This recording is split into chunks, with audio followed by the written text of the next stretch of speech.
मेरे दुनिया भर के प्यारे से इंसानी भाई बहनों, आपके सामने आज आपकी अदालत में, अवाम की अदालत में केस लेकर आए हैं। और उस रिज़ल्ट के हवाले से और उसमें जो बहस मुबाहिसा है उसको देख के आप खुद ही नतीजा अखज़ कर सकते हैं, क्योंकि आप अक्लमंद हैं और कॉमन सेंस को इस्तेमाल करते हैं।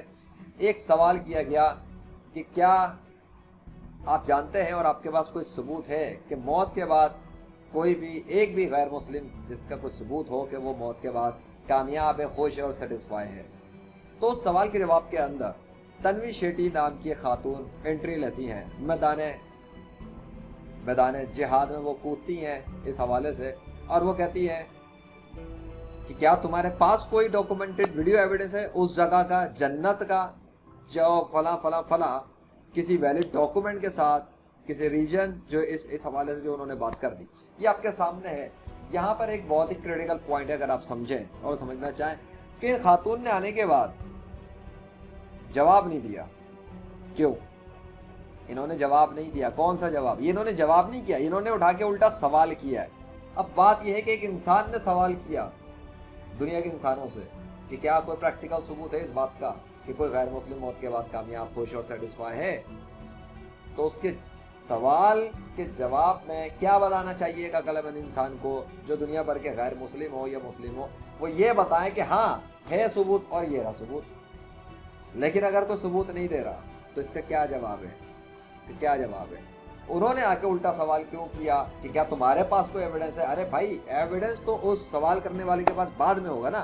पहले आप बताओ कि आपके पास सबूत कहाँ है, क्योंकि उसने तो सबूत मांगा। कोई सबूत है, कोई जानते हो तो बता दो भाई। अगर नहीं बता सकते, नहीं जानते, तो फिर बीच में कूदने की ज़रूरत क्या है? लेकिन जब कूद ही पड़े हो और खुदाओं के मैदान जंग के अंदर, क्योंकि ये तो मौत के बाद और मौत के बाद जो भी सबूत वगैरह है वही तो ताल्लुक़ रखते हैं उससे जिसने इस कायनात को बनाया।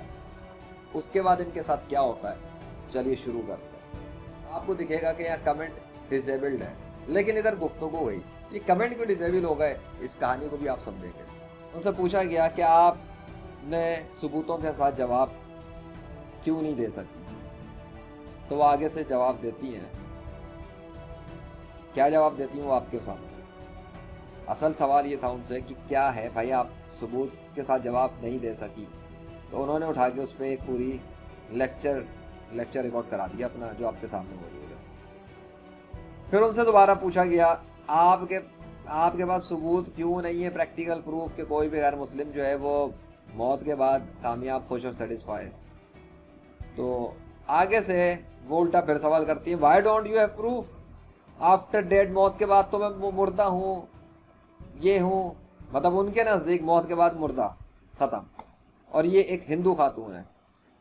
और उसके बाद उन्होंने लंबी एक पूरी फिर से एक लेक्चर रिकॉर्ड करा दिया अपना, जो आपके सामने मौजूद है, लिखा हुआ है, ठीक है। उसके बाद उनसे फिर पूछा गया कि आप अपना सबूत दिखाने और पेश करने में क्यों नाकाम हो गई। तो उसके बाद उनकी ही please don't be a parrot, वो अब एक बिहेवियर उनका चेंज होना शुरू हुआ। उसके बाद उन्होंने उठा के पर्सनल चीज़ों के ऊपर ले आके शुरू कर दिया, फिर एक लेक्चर रिकॉर्ड करा दिया। लेकिन यहाँ तक उनके पास कोई जवाब नहीं।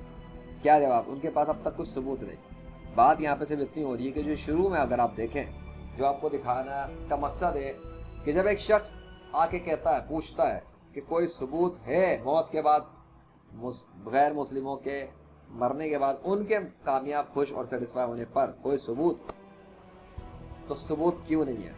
सवाल असल ये है, सबूत क्यों नहीं है? इनकी जितनी मर्जी लेक्चर दिए, इन्होंने जितना मर्जी लेक्चर रिकॉर्ड करा दिया, कुछ भी कहा, सबूत इन्हें ये दे नहीं सकी।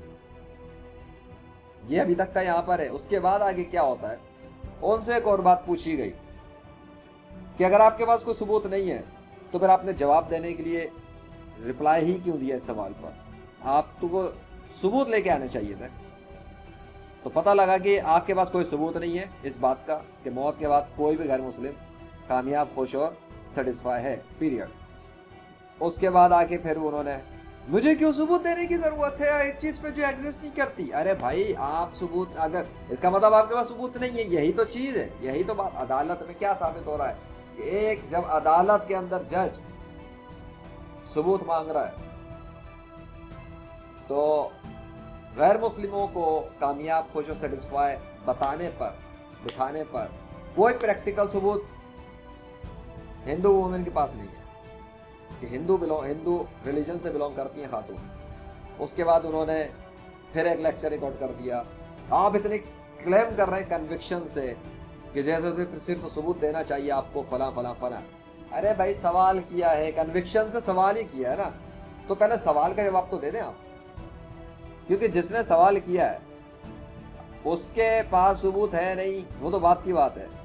पहले ये तो पता लगे आपके पास क्या सबूत है, आप लोग क्या सबूत दे पा रहे हैं। तो इसके बाद इस कम्युनिकेशन के बाद इन खातून ने कमेंट्स डिसेबल कर दिए। क्यों डिसेबल किए? डेफिनेटली आप खुद ही समझदार हैं, क्योंकि बात यह है कि जब सवाल किए जा रहे हैं, भाई सबूत कहाँ है, सबूत कहाँ है, सबूत कहाँ है, साबित करो कोई गैर मुस्लिम मौत के बाद कामयाब और खुश और सेटिस्फाई है। कोई एक गैर मुस्लिम, आपको पता है दुनिया के अंदर अब तक कितने इंसान आके तशरीफ ला के जा चुके हैं। हाँ, चाहे कोई कहता रहे कि भाई मौत के बाद जिंदगी है या नहीं है, मैं इस बात पे ध्यान ही नहीं। बात यह है सबूत है कि कोई मौत के बाद कामयाब है गैर मुस्लिम या नहीं। अगर आप यहाँ तक इस अदालत के हवाले से बात की जाए और थोड़ा सा इसमें ऐड किया जाए एक तबसरा, कंक्लूजन, तो वो ये है कि मुसलमानों के पास तो बहुत सबूत है, जो दीन इस्लाम के मुसलमान हैं उनके पास तो बहुत सबूत मौजूद है मौत के बाद, इस बात पर कि मौत के बाद सिर्फ नेक सुन्नी मुसलमान कामयाब होते हैं, खुश होते हैं और सेटिस्फाई भी हैं। हाँ, दीन इस्लाम के मुसलमानों के पास तो है, लेकिन लेजेंड ये देख रहा है कि उसकी अदालत में आने के बाद हिंदू खातून के पास नहीं है। इससे पहले भी एक हिंदू प्रिस्ट थे, रामी साहब, वो भी शिकस्त खा के गए अल्लाह के फजल से, क्योंकि कायनात का खुदा तो अल्लाह है, जो कि मुसलमानों के पास जो प्रैक्टिकल सबूत है अल्लाह के वजूद पर और उसकी सच्चाई पर, उसके खुदा होने पर और कायनात पे कंट्रोल पर, और इस बात पर कि वो नेक मुसलमानों को, नेक सुन्नी मुसलमानों को मौत के बाद उनके जिस्मों को भी तरोताज़ा रखता है बिना केमिकल लगाए। खून भी उनमें होता है, जिस्म भी नर्म मुलायम है। और जो दीन इस्लाम का खुदा अल्लाह है, वो नेक सुन्नी मुसलमानों की रूहों को भी ताकत दिया हुआ है कि उनमें से एक रूह का कमाल ये है कि वो पाकिस्तान के अंदर सूबा सिंध ठट्टा शहर चौहड़ जमाली गाँव में उनका मज़ार है। वहाँ उनकी रूह लाइलाज मरीजों के इलाज ऑपरेशन करती है, और वो सिर्फ मुसलमानों के ही नहीं बल्कि कोई भी इंसान उनके पास जो जाता है वो उनका इलाज ऑपरेशन करते हैं अल्लाह की दी हुई सलाहियतों की वजह से। और वो खुद इंतकाल कर चुके हैं 500 साल पहले।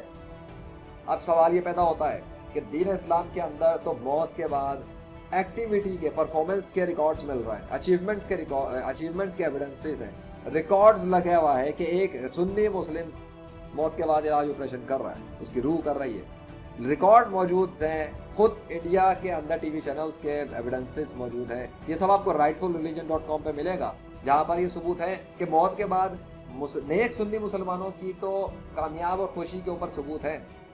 देखें ना, ये आप ये सोच सकते हैं कि कामयाबी और खुशी किस तरीके से है। तो ये इस तरीके से है कि जो दुनिया के अंदर एक इंसान खुश होता है और गमगीन नहीं होता, जहनी सुकून उसके पास होता है, तो वो आपको बड़ा खुशगवार सा फील होगा, उसके चेहरे पे मुस्कुराहट मिलेगी, वो बड़ा खुशी के साथ हंसमुख के साथ मिलेगा, लोगों से हंसेगा, बोलेगा और बड़ा एक्टिव रहेगा, उनकी मदद करेगा।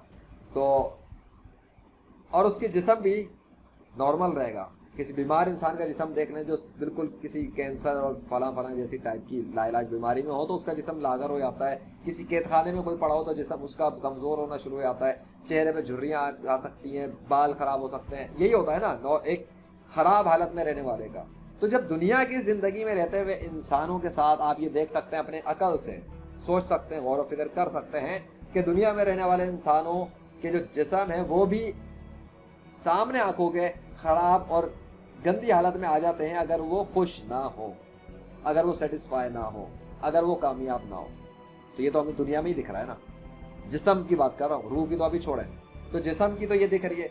तो जब जिस्म की दुनिया में ये हालत है, तो मौत के बाद अनेक सुन्नी मुसलमानों के जिस्म की हालत क्या मिलती है जब उनकी कब्रें खोल रही होती हैं, जब भी कभी खुलती है, कभी बारिश से, कभी सैलाब से, कभी आंधी से, कभी तूफान से, और जब कुछ खुलता है तो पता लगता है कि नेक सुन्नी मुसलमानों की लाशें मिल रही हैं और उनके जिस्म नरम और मुलायम है, चेहरे पे मुस्कुराहट है, उनके जिस्म में बॉडी में खून भी तरोताज़ा, अगर कट लग जाए, कट जाए तो खून भी बहना शुरू हो जाता है। तो ये इस तरह के तमाम एविडेंसेस तो ओपन मौजूद है, rightfulreligion.com पर भी मौजूद है और आप यूट्यूब पर भी सर्च कर सकते हैं फ्रेश डेड बॉडीज और तरोताज़ा लाश और मुख्तलिफ कीवर्ड्स के साथ। लेकिन दुनिया के किसी भी गैर मुस्लिम का जिस्म और लाश, यानी कि मौत के बाद जो जिस्म है, वो बगैर केमिकल इस्तेमाल हुए तरोताज़ा हालत में महफूज नहीं। और इसका सबूत यही है कि नेशनल ज्योग्राफिक वालों ने खुद ही अपनी वीडियोस के अंदर डॉक्यूमेंट्रीज में बताया था। ये मोहम्मद ज़ीशान अशर चैनल पे भी मिल जाएंगे सबूत आपको इस हवाले से।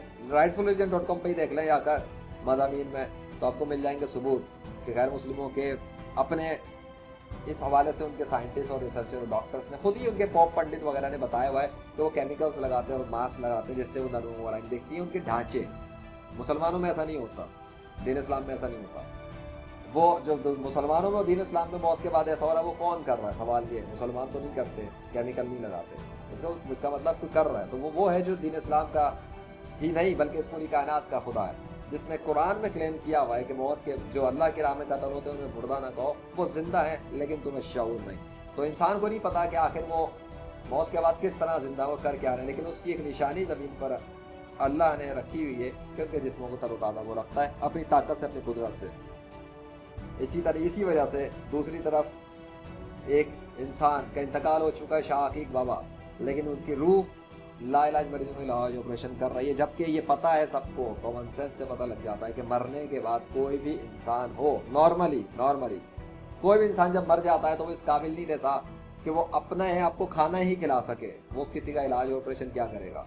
लेकिन शाह अकीक बाबा के मज़ार पर जाने वाले मुस्लिम और गैर मुस्लिम के ऑपरेशन वो करते हैं, उन्हें ठीक वो करते हैं, उन्हें जिस तरह भी करते हैं, प्रोसेस उनका क्या है, it does not matter. Result लोगों के ऊपर प्रोड्यूस होता है, रिजल्ट लोगों की बीमारियों पर आता है कि उन्हें शिफा मिल रही होती है। शिफा तो अल्लाह के हुक्म से मिलती है, लेकिन वो कोशिश कौन कर रहा है, वो ऑपरेशन कौन कर देता है, वो कट्स कौन लगा देता है, वो कैंसर कौन ख़त्म कर देता है, वो दिमाग को ठीक कौन कर देता है, वो अपाहज को ठीक कौन कर देता है, वो कौन है।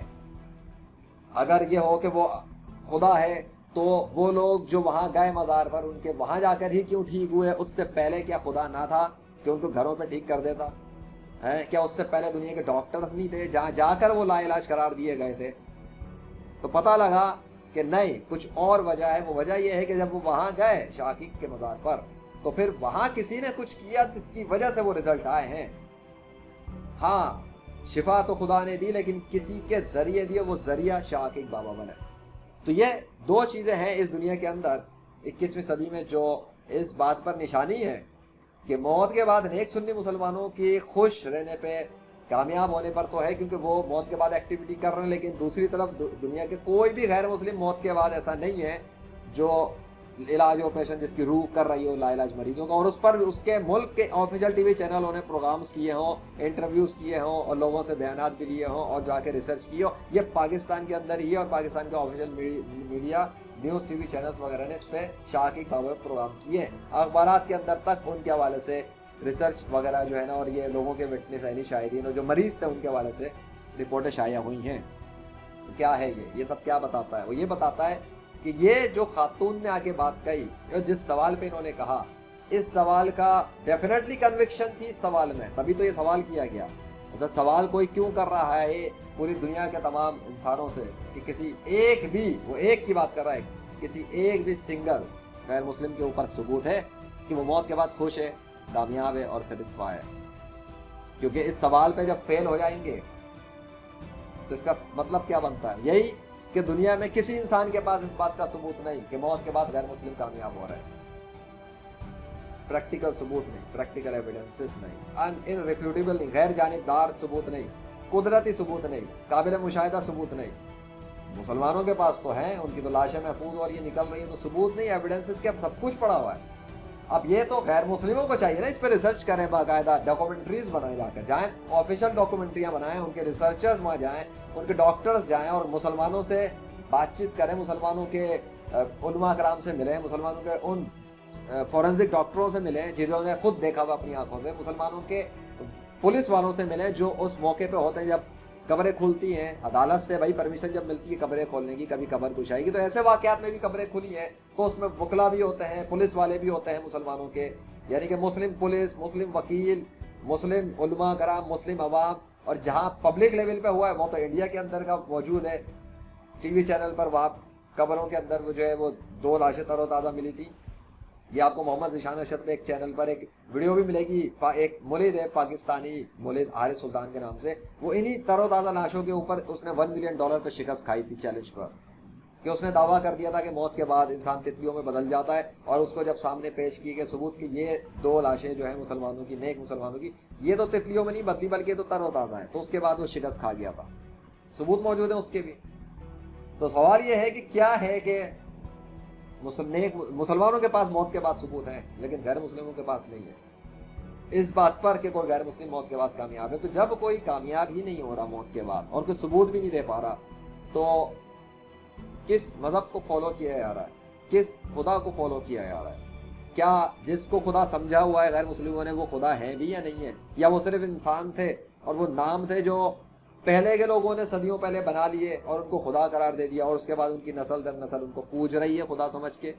तो अगर वो वाकई खुदा हैं तो वो भी अपने मज़हब में, अपने अपने धर्म में, मज़हब में जितने भी हैं, जिस तरह दीन इस्लाम का अल्लाह कर रहा है मुसलमानों को महफूज, मुसलमानों को ताकत दे रहा है, जिस्म को भी रूह को भी, तो कोई और भी करके दिखाए ना ऐसा, तो अपने अपने पैरोकारों के साथ, अपने अपने पैरोकारों के लिए। वो तो नहीं दिख रहा। मौत के बाद की बात हो रही है, ज़िंदगी में तो नहीं। ज़िंदगी में तो बहुत हर कोई फन खान बना हुआ होता है, कुछ ना कुछ दिखा ही रहा है, पर मौत के बाद सिर्फ नेक मुसलमान ही क्यों दिखा रहे हैं, और नेक सुन्नी मुस्लिम सिर्फ, बाकी तो कोई नहीं है गैर मुस्लिमों में। तो ये आपके सामने है, कुछ कंक्लूजन दिया, थोड़ी सी एक्सप्लेनेशन दी, थोड़ी सी वजाहत की, ताकि आप सोचें समझे गौर करें। बाकी इन खातून का जो भी कुछ था वो पब्लिक लेवल पर है, इसलिए पब्लिक लेवल पर इसका रिकॉर्ड है, ये आपके सामने सबूत है कि क्या हुआ। आगे आप समझदार हैं, अगर आप गैर मुस्लिम हैं तो सोचें, इस बात को सोचें कि क्या आपको बचपन से कहीं ऐसे नामों को खुदा की तरफ तो नहीं लगा दिया जो खुदा है ही नहीं, और अगर ऐसा है तो फिर आप एक समझदार इंसान हैं। तो आपको चाहिए कि गौर करें और फिर उसी तरफ आ जाएं जहाँ पे मुसलमान हैं, उसी खुदा को मान लें जिस खुदा को मुसलमान मानते हैं, उसी को माने जो अपनी कायनात में कंट्रोल दिखाता है। और उसने तो दरिंद परिंद चरिंद और माँ के पेट से निकले हुए बच्चों के जरिए अपने नाम को बुलवा के दिखा दिया। ये भी आपको राइटफुल रिलीजन पे मिल जाएगा वेबसाइट पर। तो अपना ख्याल रखिएगा। मैं था Zeeshan Arshad, the legend of Allah, by the mercy of Allah in the 21st century. Take care.